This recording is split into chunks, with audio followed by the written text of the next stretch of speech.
Who is the Conn Smythe Trophy favorite, as the Florida Panthers are one win away from hoisting the Stanley Cup? Hey everyone, welcome into Off the Post. Rob Wong, joined alongside by Toronto Sun Sports columnist Steve Simmons, Canucks reporter for the Vancouver Sun and the province Patrick Johnston, and Postmedia hockey columnist Bruce Garriock.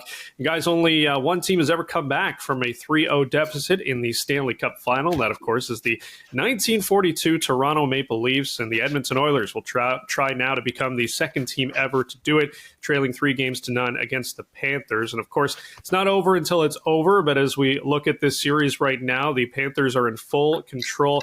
Bruce, when you look at the Conn Smythe favorites at this point on Florida, who would you have at the top of your ballot?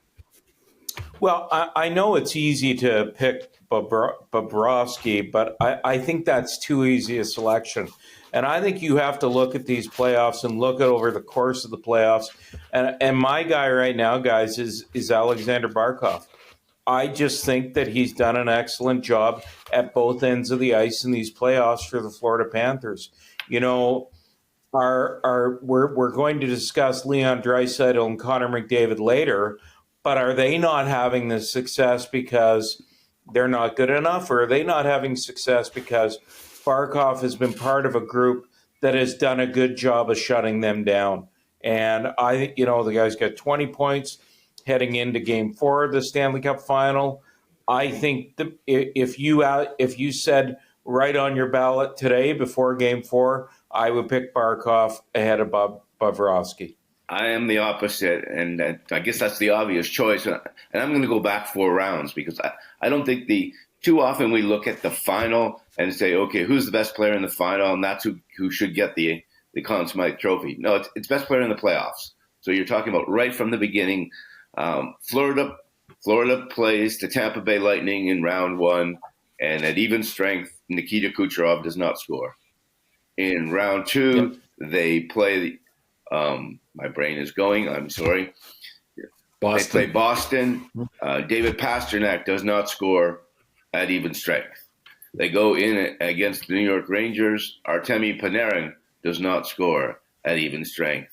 You get into the finals, and here's Connor McDavid and Leon Draisaitl and Zach Hyman, 3 of the top producers in not just this year's playoffs, but in the entire season. And in the case of McDavid and Draisaitl, the top 2 offensive players of their 9 years in the NHL together. They don't have a goal at even strength. Yes, the Panthers have done an amazing job, Barkov especially, and Gustav Forsling, and the pair with Aaron Ekblad. But in each of these cases, the goalie's been the better goalie in all of those series against, Shesterkin and against Swayman. Again, we're talking, there's been a pretty good goalie, Vasilevsky on the other side. This round, the goalies aren't even. And it's really obvious they aren't even. And I think, if the series ends in 4 or 5, however it goes, I think Bob runs away with the Conn Smythe. I think you guys picked the 2 obvious choices. I think you're probably one of you going to be right, but I am going to throw out an honorable mention to Sam Bennett, who has been a total pest against the Oilers. Obviously scored in Game 3, but don't sleep on how he played against the Rangers. 4 goals in 6 goals in the last 3 games of that series. Just a fantastic player, fantastic hardworking guy, the kind of guy that another year might be a favorite for the Conn Smythe, but behind, the best 2-way forward in the game and the goalie who's standing out, it's no contest. It's going to be one of those guys. Yeah, all great choices when it comes to those players. And as we know, winning 16 games in the Stanley Cup playoffs is an incredibly difficult thing to do, but so is getting to the final as well, Steve. And when you look at Connor McDavid and Leon Draisaitl, do you think their performance in these playoffs as a whole has changed their perception about their legacies, even if they do lose in the Stanley Cup final? Well, I think legacy comes at the end of the road. So is this their last time in the final? Will they play again? Will they win a championship? We don't know that yet. As I said, Connor McDavid is the leading scorer since he entered the NHL. The second leading scorer since Connor McDavid entered the NHL is Leon Draisaitl. These guys are superb. And you look at their playoff numbers, even this year, their playoff numbers historically have been very good, even though this team has kind of not ever hit its stride yet as a playoff entity. And so I don't want to say what the legacy is for either player, especially in McDavid's case. He's not had his Olympic moment. He's not had there's things still to come.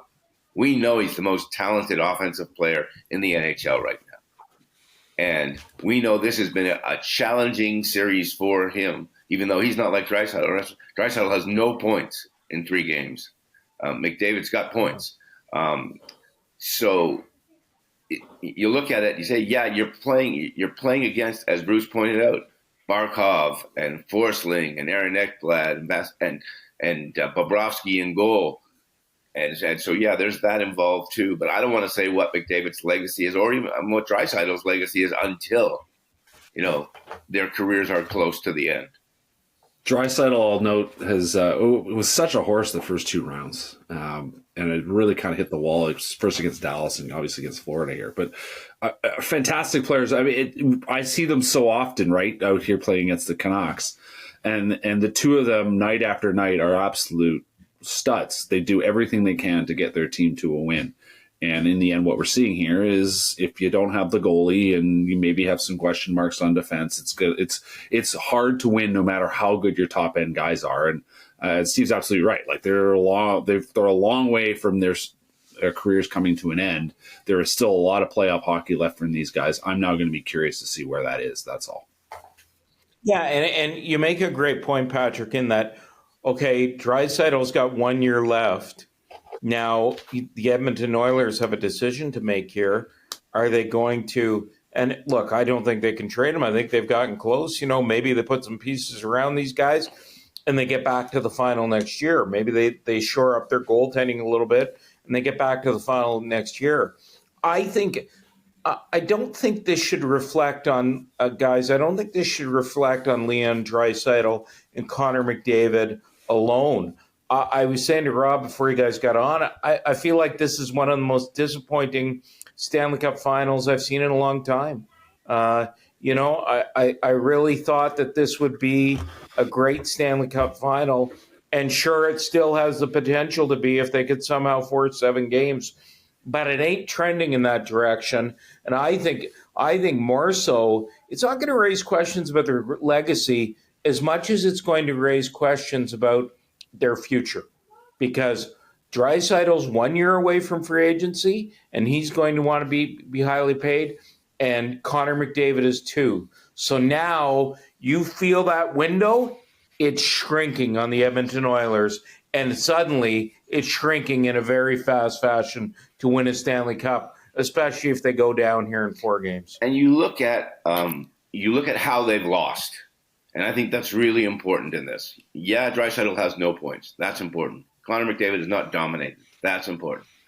But what's more important than both of those things is that the Oilers make mistakes, and 2 seconds later, the puck is in the net. And they've done it. They did it 4 times, I think, in Game 3. Each of the goals we get caught up in shots and expected shots and goals and chances and all that. Guess what? Here's what happens. The puck gets dumped into a corner. The goalie and the defenseman mess it up. It goes back to the front of the net. It's in the net a second later. You have no stats to tell you that happened because of this, that, or the other. This is what happens in hockey. And Edmonton, Nurse in particular, he's just cursed this playoffs. Darnell Nurse, everything he touches seems to go against the team, but everything now, Evan Bouchard is giving the puck away. You make those kind of mistakes, and your opponent does not make them, and they have Johnny Bauer in goal. Then you got a problem. And I think in the case of McDavid and Draisaitl, they could have done more. But boy, when Edmonton makes a boo boo, bang, in the net, goodbye. And that's because they don't have the goalie and because they don't have the defense that can make the plays, and the rest of the team isn't good enough. Not the top 2 guys. Yeah, well, the Florida Panthers definitely have been taking it to the Oilers so far in this series. Still 1 win away. We'll see if they can close it out on Saturday night. As always, leave your thoughts in the comments section below. For Steve Simmons, Patrick Johnston, and Bruce Garriock, I'm Rob Wong. Thanks for watching, and we'll talk to you next time.